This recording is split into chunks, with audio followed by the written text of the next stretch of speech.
Hello students, welcome on my YouTube channel primary tuition classes. आज मैं आप लोगों को क्लास 8 क्लाउड्स चैप्टर का एक्टिविटी 5, 6, 7 जितने भी है मैं सब सॉल्व करके आप लोगों को बताऊंगी। इसके पहले की वीडियो में मैंने एक्टिविटी 1 से लेके एक्टिविटी 4 तक सॉल्व किया है। आज मैं आप लोगों को एक्टिविटी 5 से स्टार्ट करूंगी। Okay, so let's start. तो देखिए एक्टिविटी 5 क्या बोला गया है। Answer the following question. Which question haunted the boy. क्या सवाल था जो बच्चे को इतना परेशान कर रहा था। इसका आंसर होगा ये देखिए, the question was where the clouds had gone. देख लीजिए अच्छे से, the question was where the clouds had gone, ये होगा इसका आंसर। ठीक है। Number B, what did the boy see in the middle of the night. बच्चे ने मध्य रात्रि को क्या देखा। What did the boy see in the middle of the night.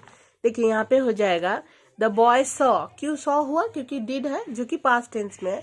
The boy saw dense black clouds and, देख लीजिए अच्छे से, the boy saw dense black clouds and the occasional flashes of lighting in the middle of the night.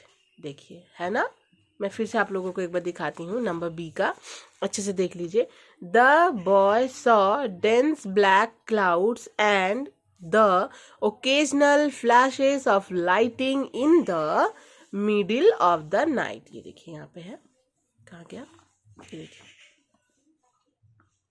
Middle of the night है ना, middle of the night.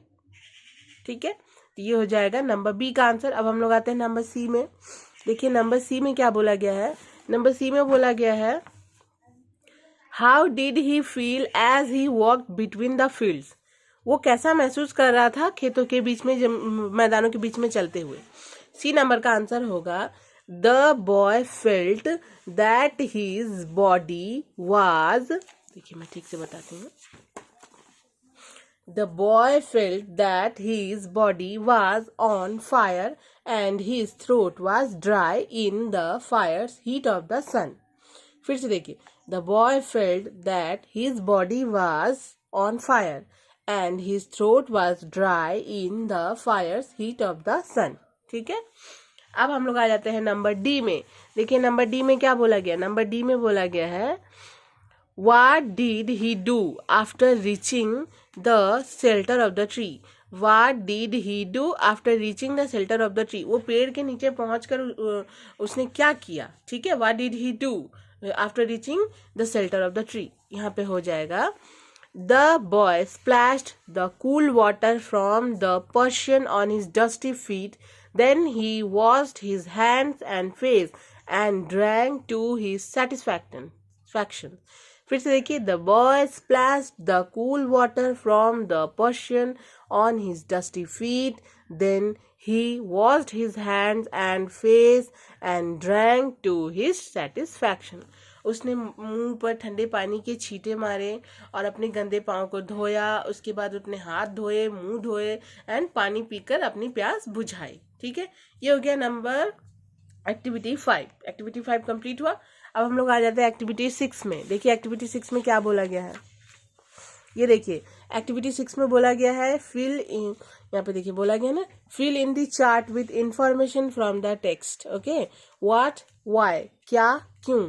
The boy was opened mouth, why. इसका answer हो जाएगा, देखिए इसका answer होगा, he heard from the old man about a place where it had not rained for 10 years. उसका मुंह खुला रह गया। क्यों? जब उसने सुना, उस बूढ़े आदमी ने जब उसे कहा कि मैं एक जगह ऐसा रह चुका हूँ, मैंने एक जगह पर रहा है जहाँ पर 10 सालों से बारिश नहीं हुई है। ठीक है, सो उसका मुंह खुला का खुला रह गया। ठीक, ये हो जाएगा इसका answer. And number 2, the earth was damp under foot. इसका वाई आंसर क्या होगा। ये हो जाएगा, there was a good shower. नीचे की, उसकी जो पृथ्वी के नीचे की जो मिट्टी थी वो भीगी भीगी थी। क्यों? क्योंकि वहां पे अच्छी बारिश हुई थी, सो इसीलिए there was a good shower. Okay, उसके बाद है number 3, the boy hurried home. The boy hurried home, वो जल्दी घर क्यों जाना चाहता था। बॉय जो था वो जल्दी घर क्यों जाना चाहता था, जल्दी जल्दी। देखिए इसका आंसर हो जाएगा, देखो, he wanted to see how fresh and clean the jamun tree in his courtyard looked. He wanted to see how fresh and clean the jamun tree in his courtyard look. ठीक है, ये हो जाएगा number C. Number D में देखिए क्या है 4 में. When he got home, he saw everything had changed. When he got home, he saw, उसने देखा कि सब कुछ बदल गया है. क्यों? इसका आंसर देखिए नंबर डी. इसका आंसर हो जाएगा ये देखिए. There a good rainfall happened during his absence. क्योंकि उसकी अनुपस्थिति में एक बहुत ही अच्छी बारिश हुई जिसके वजह से वहाँ पे सब कुछ चेंज हो गया है कि नहीं. There a good rainfall happened during his absence. Okay? ये हो गया एक्टिविटी 6. अब हम लोग आते हैं एक्टिविटी 7 में. देखिए एक्टिविटी 7 में क्या बोला गया है. एक्टिविटी 7 में क्वेश्चन आंसर्स है. ठीक है. Activity 7, answer the following question. What did the old man say about the place where he once lived? Old man ने क्या कहा उस बच्चे से कि वो जब वहां रहते थे वहां पर क्या हुआ. वो क्या कहा, उन्होंने क्या कहा. देखो इसका आंसर हो जाएगा. The old man told the boy that he had once lived in a place where it had not rained for 10 years. Sorry, मैंने 2 बार लिख दिया है, एक ही बार होगा for 10 years. ठीक है, ये नहीं होगा. 10 years मतलब उस बूढ़े आदमी ने उस बच्चे से कहा कि मैं एक जगह पर 10 साल मैं रहा हूँ जहाँ पर 10 साल से बारिश नहीं हुई है. ठीक है, ये नंबर ए का आंसर है. नंबर बी में है how did the boy feel as he reach the mud hut. So number B देखिए. The boy felt a nip in the air and the earth was damp under foot. The boy felt, उसने महसूस किया, हवाओं में एक ठंडक महसूस किया और उसके पाँव के नीचे की जो मतलब धरती थी, अर्थ जो थी वो डैम्प यानी कि हल्की हल्की गीली गीली थी. ठीक है. The boy felt a nip in the air and the earth was damp under foot. Okay.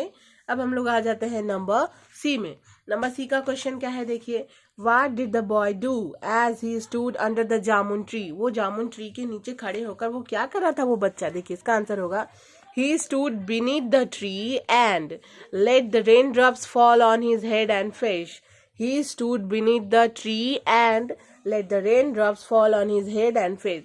वो पेड़ के नीचे खड़े होकर वो जो रेन ड्रॉप्स गिर रहे थे उसे अपने फेस पे एंड हेड पे फील कर रहा था. Okay. Number D. Why did the clouds shed rain in the absence of the boy? ये देखिए नंबर डी का आंसर होगा. The boy walked far in search of the clouds. At the time when he was out of his village, the clouds shed rain in his village. It happened naturally. In the story, the author says that it was the fulfillment of the boy's wish. इसका मतलब हुआ, question क्या था. Why did the clouds shed rain in the absence of the boy? बादल जो है वो बच्चे की अनुपस्थिति में ही बारिश क्यों हुई. इसका आंसर इसलिए ये लिखाया गया है क्योंकि the boy walked far in search of the clouds. बच्चा जो था वो बादलों की खोज में बहुत दूर निकल गया था. ठीक है. At that time when he was out of his village, उसी समय जब वो एकदम गांव से बाहर गया था, cloud shed rain in his village, उसी समय बारिश हुई गांव में. ठीक है. It happen naturally. ये एक प्राकृतिक घटना है, ये नेचुरली हुई. ठीक है. In the story the author says, इस कहानी में ये लेखक कहना चाहते हैं that it was the fulfilment of the boys wish. ये जो है ये बच्चे की जो है मनोकामना पूर्ति है. ठीक है. क्योंकि वो तो चाहता था बारिश हो, है कि नहीं, तभी तो वो क्लाउड्स की खोज में इतनी दूर तक निकलता था. सो ये हो गया हमारा एक्टिविटी 7. ठीक है. अब हम लोग आ जाते हैं एक्टिविटी 8. देखिए एक्टिविटी 8A में क्या बोला गया है. Underline the verbs that denote actions which will be in progress at a time in the future. ठीक है. देखिए अंडरलाइन करना है. देखिए I shall be reading a book next week. इसमें क्या हो जाएगा, फ्यूचर में जो फ्यूचर टेंस में है shall be reading. Okay. Number 2, you will be going to school tomorrow. इसमें हो जाएगा will be going. Number 3, they will be visiting our house next month. इसमें हो जाएगा will be visiting. Activity 8B, underline the verbs that denote action that will be completed in the future, जो कि मतलब future में complete हो चुका है. Okay. I shall have written the story by then. यहाँ पे हो जाएगा shall have written. He will have left before you go to see the doctor. इसमें हो जाएगा will have left. You shall have gone to the fair. इसमें हो जाएगा shall have gone. Okay. Activity 8C, Read the following sentence, identify the future continuous tense and future perfect tense and fill in the table given below. इसमें से कौन सा future continuous है और future perfect? Future continuous जो कि भविष्य में मतलब चल रहा होगा, ठीक है, और फ्यूचर परफेक्ट यानी कि जो हो चुका होगा, ठीक। I shall be playing in the field मतलब मैं मैदान में खेल रहा होऊंगा, प्लेइंग है, ING है, तो ये फ्यूचर कंटिन्यूअस में भरना है। बॉक्स पीछे बना हुआ है ना, she will have recited the poem, यहाँ पे ये वो याद कर चुकी होगी, यानी कि सी विल हैव रिसाइटेड, ये फ्यूचर परफेक्ट में होगा, ठीक है। ये देखिए 2 बॉक्स बना हुआ है ना, कंटिन्यूअस में देखिए ING जो लगा हुआ रहता है वो होता है, और परफेक्ट में जिसमें ED लगा हुआ है, जैसे कि you will have enjoyed the picnic, ठीक है, तो यहाँ पे हो जाएगा ये फ्यूचर परफेक्ट में आएगा, इंजॉयड, ED लगा हुआ है ना। दे विल बी कमिंग सून, इसमें हो जाएगा विल बी कमिंग, ओके, ये हो जाएगा फ्यूचर कंटिन्यूअस में, सॉरी फ्यूचर कंटिन्यूअस में, ठीक है। अच्छा, एक्टिविटी 9 में बोला गया है right the antonyms of the underline words by using the prefix from the help box, okay. यहाँ पे ये जो सेंटेंस दिया गया है इसका देखिए नीचे हम लोगों को ऑप्शंस भी है ना हेल्प बॉक्स में, डिस, अन, इम एंड इल, ये जितने भी सेंटेंस है इसका हम लोगों को यहाँ पे एंटोनिम्स लिखना है। जैसे कि it is possible for him to lift the chair, यहाँ पे हो जाएगा पॉसिबल का हो जाएगा इम्पॉसिबल, मैंने कॉपी में लिखा है आप लोगों के लिए, इम्पॉसिबल, ठीक। His handwriting is legible, यहाँ पे हो जाएगा illegible, okay. Their claim is not reasonable, यहाँ पे हो जाएगा unreasonable, okay. He believes his friend, यहाँ पे हो जाएगा disbelieves, क्योंकि हमें यहाँ पे एंटोनिम्स देना है ना, जिसकी वजह से यहाँ हम लोगों को ये लगाना है, ठीक है। तो आज की वीडियो में बस इतना ही। अगर वीडियो अच्छी लगी तो प्लीज़ वीडियो को लाइक करें, शेयर करें, सब्सक्राइब करें हमारे चैनल को। Thank you.